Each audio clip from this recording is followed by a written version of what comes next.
Bonjour, bienvenue. Dans cette vidéo, nous allons traiter l'exercice que vous voyez sur la fonction logarithme ne peut rien. Nous avons déjà traité deux exercices sur cette fonction et aujourd'hui, nous allons traiter l'exercice 3. Exercice 3, calcule les limites suivantes.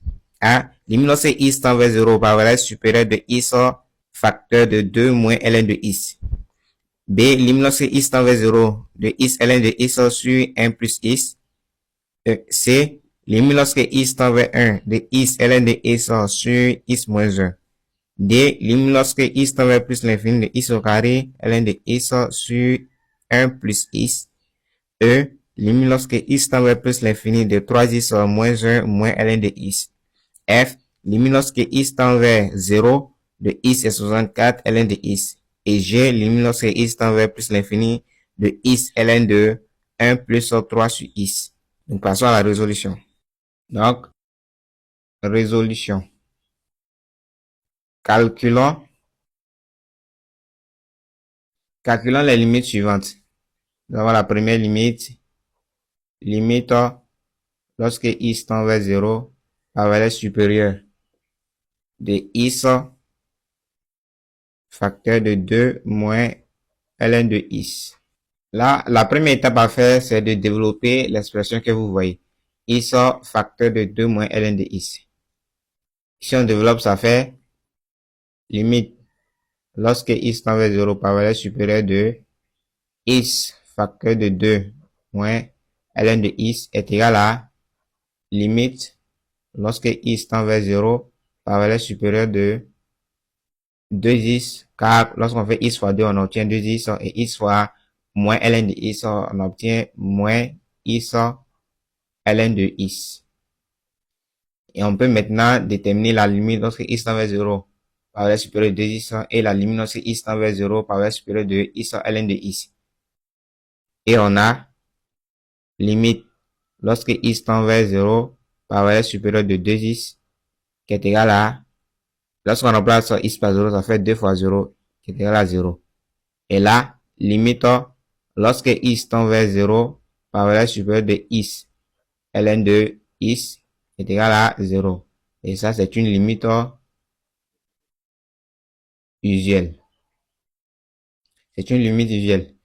Donc, limite lorsque x tend vers 0 par valeur supérieure de x ln de x est égal à 0. Et là aussi, on a 0. On a ainsi 0 moins 0. 0 moins 0, ça fait 0. Donc, limite lorsque x tend vers 0 par valeur supérieure de x facteur de 2 moins ln de x est égal à 0. On passe donc à la deuxième limite. B, limite lorsque x tend vers 0 de x ln de x sur 1 plus x. Sur 1 plus x. Donc, nous allons transformer cette expression. Donc, on aura limite lorsque x tend vers 0 de x ln de x sur 1 plus x est égal à limite lorsque x tend vers 0 de 1 sur 1 plus x multiplié par x ln de x. Lorsqu'on fait 1 multiplié par x ln de x, on obtient toujours ça. Donc, c'est bien défini. Et on va calculer la limite lorsque x tend vers 0 de 1 sur 1 plus x et la limite lorsque x tend vers 0 de x ln de x. Et on a limite lorsque x tend vers 0 de 1 sur 1 plus x est égal à, lorsqu'on remplace x par 0, ça fait 1 plus 0, ça fait 1. 1 divisé par 1, ça fait 1. Et là, on a limite lorsque x tend vers 0 par valeur supérieure de x ln de x, comme on l'a vu précédemment, est égal à 0. C'est une limite usuelle. Donc, on a 1 multiplié par 0. Car ça donne 1. Et là, ça donne 0. Donc, 1 multiplié par 0, ça fait 0. Donc, limite lorsque x tend vers 0 de x ln de x sur 1 plus x est égal à 0. Passons à la troisième limite. C'est limite lorsque x tend vers 1 de x ln de x sur x moins 1. Donc, si on remplace, ça fait 1 multiplié par ln de 1 sur 1 moins 1. Donc, ça fait 0 sur 0. 0 sur 0, c'est une forme indéterminée. Donc, il faut la transformer. Lorsque x tend vers 1 de x ln de x sur x moins 1 qui est égal à limite lorsque x tend vers 1 de x multiplié par ln de x sur x moins 1. On a limite lorsque x tend vers 1 de x qui est égal à 1. Limite lorsque x tend vers 1 de ln de x sur x moins 1. On remplace, ça fait ln de 1 sur 1 moins 1, ça fait 0. Donc, on a toujours une forme indéterminée. On ne connaît pas pour l'instant. Et nous allons utiliser une autre méthode pour pouvoir la déterminer. Nous allons utiliser la limite de la dérivée, ou du moins le taux d'accroissement. Donc, on note utilisation de la limite de la dérivée. Donc, considérons la fonction f de x égale à ln de x. Alors, si on considère cette fonction, on sait tous que f de i0 est égal à f de x moins f de i0 sur x moins i0. La dérivée de f en i0, notre i0 c'est 1, est, donc on a f de 1, f' de 1 est égal à f de x, on a considéré ln de x moins f de i0. Et dans ln de x, si on remplace x par 1, ça fait ln de 1. Sur x moins i0, notre i0 c'est 1, moins 1, qui est égal à ln de 1 c'est 0, donc ln de x moins 0, ça fait toujours ln de x sur x moins 1. Donc on a cette forme-là qu'on avait dès le départ. Ça, ln de x sur x moins 1. Donc, f' de 1 est égal à ln de x sur x moins 1. Et on sait tous que f' de x est égal à 1 sur x. Donc, f' de 1 serait égal à, on remplace x par 1, ça fait 1 sur 1. C'est égal à 1. f' de 1 est égal à 1 et f' de 1 est égal à ln de x sur x moins 1. Donc, par déduction, ln de x sur x moins 1 est égal à 1 aussi. Donc, limite, lorsque x tend vers 1 de ln de x sur x moins 1 est égal à 1. Et si c'est égal à 1, on aura limite lorsque x tend vers 1 de x qui est égal à 1 et aussi limite lorsque x tend vers 1 de ln de x sur x moins 1 qui est égal à 1. Et on fait le produit des deux nombres, ça fait 1 toujours. Donc, limite, lorsque x tend vers 1 de x, ln de x sur x moins 1 est égal à 1. On peut aussi utiliser une autre méthode. Donc, nous allons utiliser la deuxième méthode, c'est, donc, on va marquer méthode de la règle de l'hôpital. Règle de l'hôpital. On rappelle la limite, c'est limite lorsque x tend vers 1 de x ln de x sur x moins 1. Nous allons considérer le numérateur comme une fonction et le dénominateur comme une autre fonction. Donc, soit f de x égale à ça, x ln de x et g de x est égal à x moins 1. Nous allons dériver f et dériver g. Et là, f de x est égal à x ln de x. Donc, nous avons ici u fois v. La dérivée de u fois v, la dérivée de u fois v, c'est u prime v plus u v prime. La dérivée de u fois v, c'est u prime v plus u v prime. Et c'est ce que nous allons appliquer pour la fonction f. On aura f prime de x est égal à notre u ici vaut x et notre v ici vaut ln de x. Donc, on dérive x et on conserve ln de x. Donc, ça fait, la dérivée de x est 1 multiplié par ln de x. Donc, ln de x. Plus, maintenant, on conserve u et on dérive v. Donc, ça fait x multiplié par, la dérivée de ln de x est 1 sur x. 1 sur x.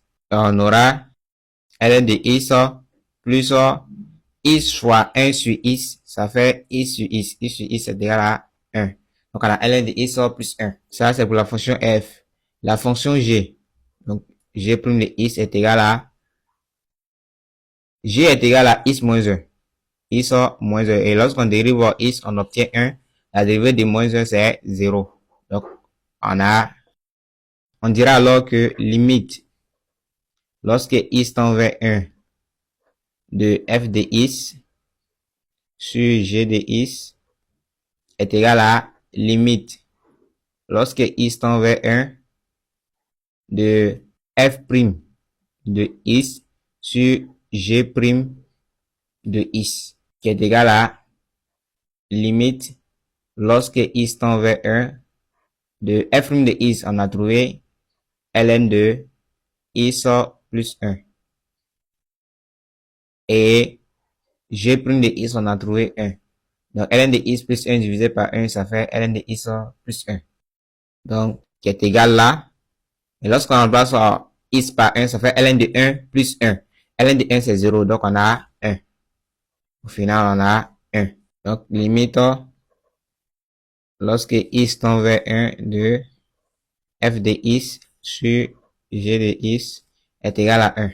Donc, ça, c'est la deuxième méthode. On trouve le même résultat. 1 ici. Et là aussi, 1. Donc, on poursuit avec le petit d. D, limite lorsque x tend vers plus l'infini de x au carré, ln de x sur 1 plus x. Et là, nous allons transformer cette expression. On aura limite lorsque x tend vers plus l'infini de x au carré, ln de x sur 1 plus x qui est égal à limite lorsque x tend vers plus l'infini de x au carré sur 1 plus x multiplié par ln de x. On a décomposé cette expression de sorte à avoir une limite usuelle. Et la limite usuelle, c'est limite lorsque x tend vers plus l'infini de ln de x. Donc, on aura limite lorsque x tend vers plus l'infini de ln de x. Et comme je l'ai dit, c'est une limite usuelle. Et ça est égal à plus l'infini. Et là, nous avons limite lorsque x tend vers plus l'infini de x au carré sur 1 plus x. Et comme on a vu dans la première leçon, donc, nous allons prendre le mono du plus haut degré au numérateur et le mono du plus haut degré au dénominateur. Et c'est égal à limite, c'est égal à limite lorsque x tend vers plus l'infini de le mono du plus haut degré ici au numérateur, c'est x au carré toujours. Et là, on a x. Et on peut les simplifier, car x au carré, c'est x fois x. Donc, on a limite lorsque x tend vers plus l'infini de x sur 1. Car lorsqu'on simplifie, ici, on a x au numérateur et 1 au dénominateur.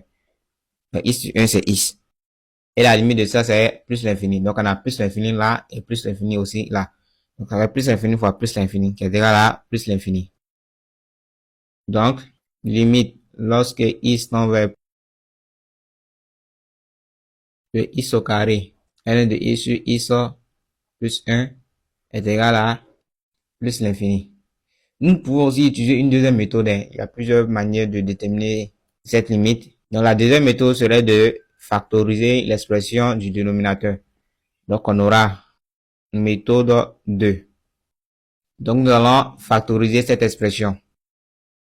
On a limite lorsque x tend vers plus l'infini de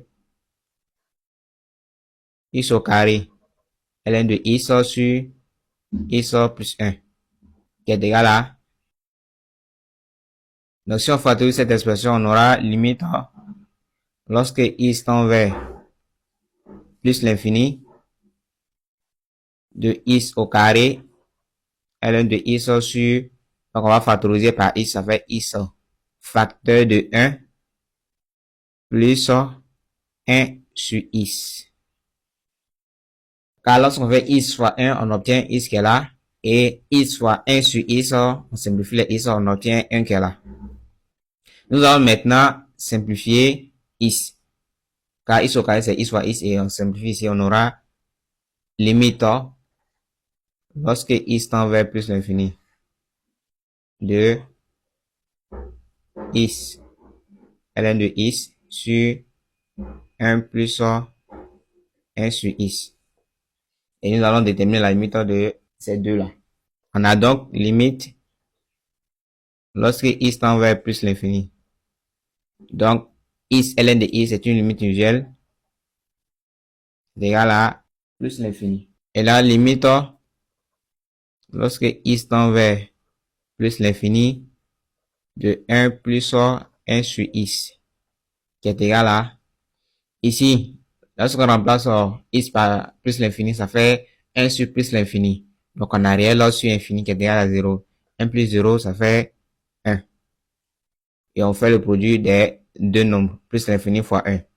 Plus l'infini fois 1, ça fait plus l'infini.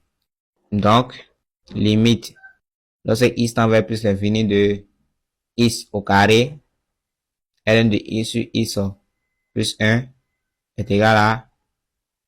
Donc, on obtient le même résultat dans les deux cas. Donc là, on a trouvé plus l'infini. Et là aussi, plus l'infini.